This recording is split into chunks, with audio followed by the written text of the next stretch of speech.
Ladies and gentlemen, welcome. This is Louisa Turnip, and today's video I would like to share some information that I deemed is going to be beneficial. It's going to prevent you from being scammed.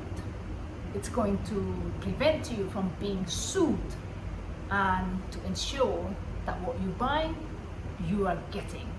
Before we start that, I first will want to release my credibility in speaking and delivering this information. I'm co-founder of Sigma Law Firm, and I work in the arena of corporate, where all revolving companies' activities from its establishment. I help the client to set it up from zero, or buying companies, meaning merger and acquisition.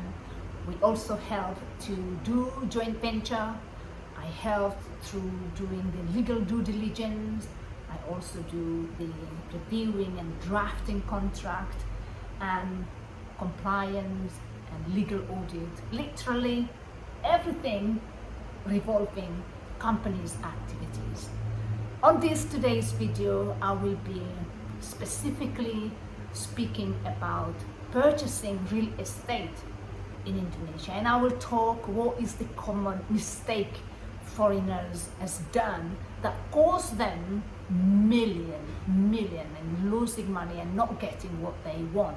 Disclaimer, this is not advice, because it will be incorrect to say that this for you to apply all. This is just general information.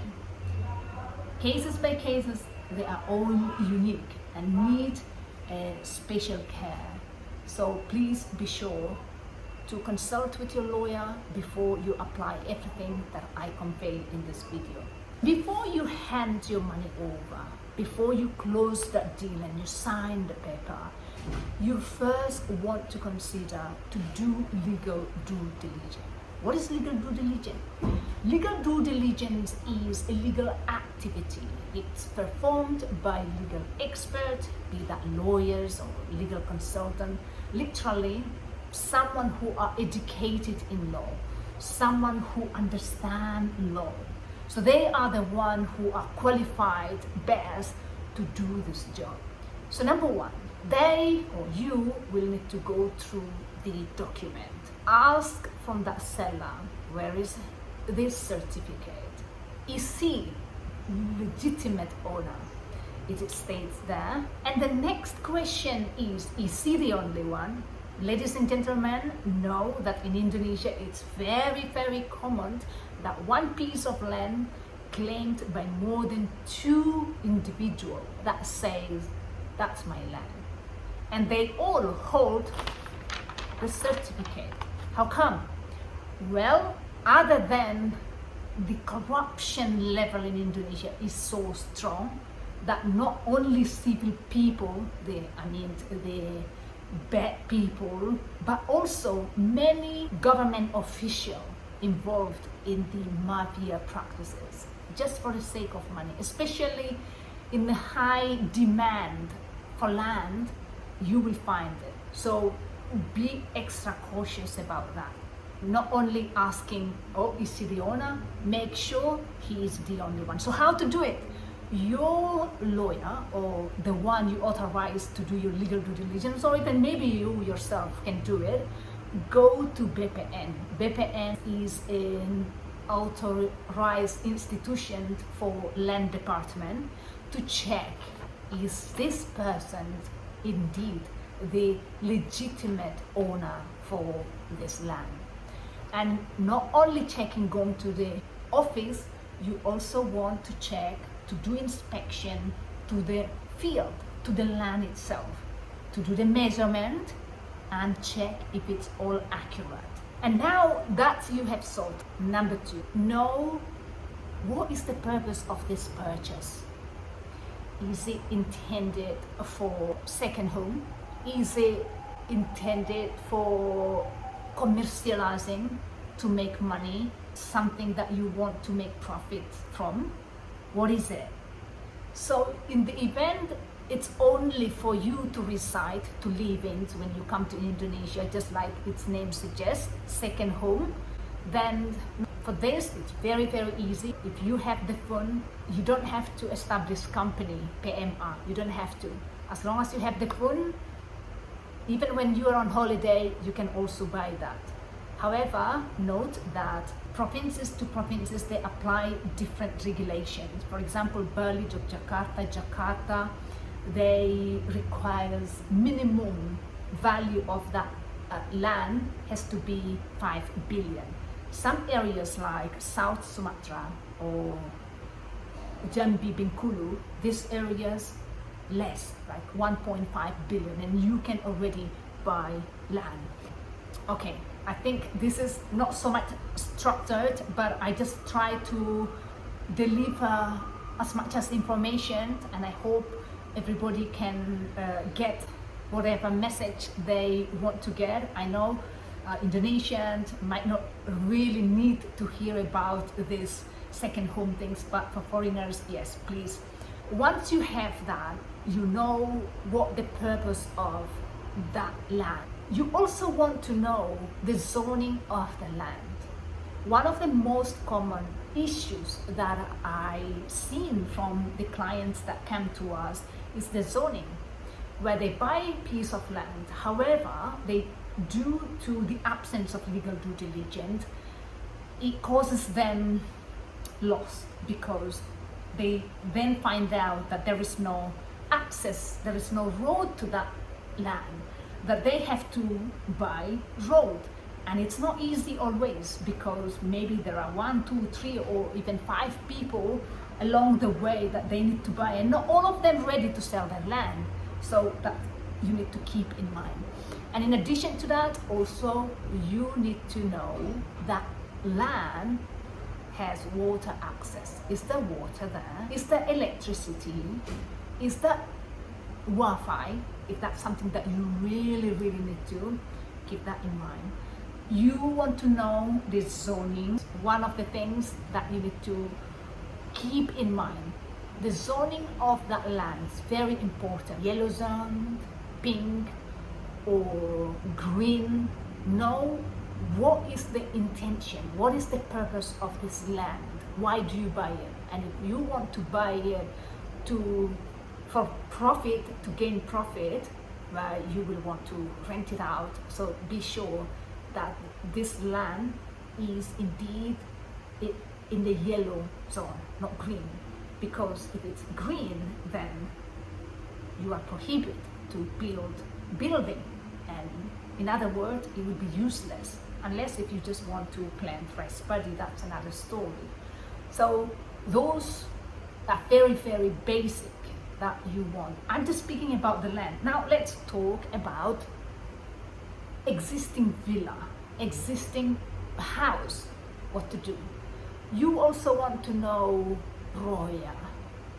Is that land is being used as a collateral for getting loan? That's one of the things. And make sure all clear and clean. And if it is, then you know what to do. So these really, you want to be details, because it might seem small, but it actually, in reality, a huge problem. And you don't want to be contacted by tax department. You don't want to be sued by a new individual claim that land is their land. So this is one of the things. So now let's talk about the requirement how to buy land if you are in a form of entity, and that's because you want to commercialize it. So many foreigners, especially in Jakarta and also in Bali, but mainly Bali, established company, but they are not compliant, or they may be compliant partially. And the more Indonesia promoting its investment, attracting more foreigners comes, they regulate it better and they crack down and they will take heavy measure and fine and often even dissolve the company. So these things you also want to pay attention. So for foreigners, if you want to establish company so that you can buy land, which is another way other than the one buying second home, which is only for you to live while you are in Indonesia, you can also buy land for you to commercialize it, to make business. So in that situation, you will need to have 10 billion rupiah money. That's not include the land and building, that's only for the business operation.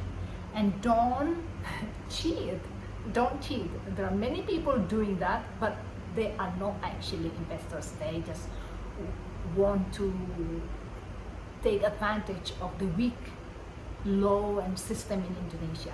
But if you are genuine and true, want to establish business in Indonesia, then yes, the requirement needs 10 billion rupiah. You also need to satisfy the formal procedure, which requires 2 shareholders, and shareholders can be 100% foreigners or can be team up with Indonesia.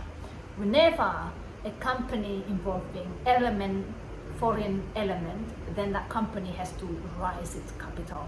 So when you have 2 shareholders, then that company can be started. So you have that registered, and then that company is literally the one owning the land.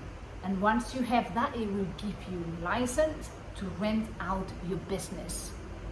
Basically, foreigners are invited so that they can invest and can open job opportunities for Indonesians. So it's not to make foreigners to make living in the country without contributing to the society, which is something that all countries do.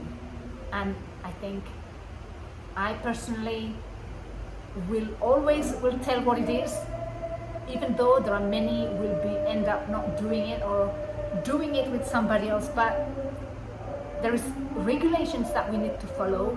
That's it regarding how to safely buy land in Indonesia.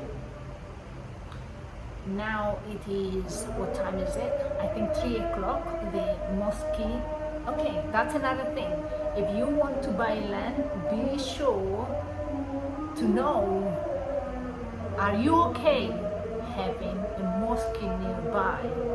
Some people okay with that, some people are very sensitive to sound. Be sure to know all these things.